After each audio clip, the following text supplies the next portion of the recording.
hello guys ñel dare kana pe on to daun bo he kana ado tehin kana 31 December और बचर या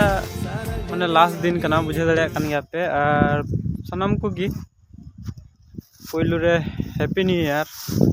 माने तेहिन last दिन kana बुझे dare kana पे माने तेहिन दो जा पे एंजॉय दare एंजॉय पे माने लास्ट दिन kana और निया दिन दो बांग ᱧᱟᱢᱚᱜᱼᱟ और ñel dare kana पे onka bayhar रे हे kana दान बांग हुई कानते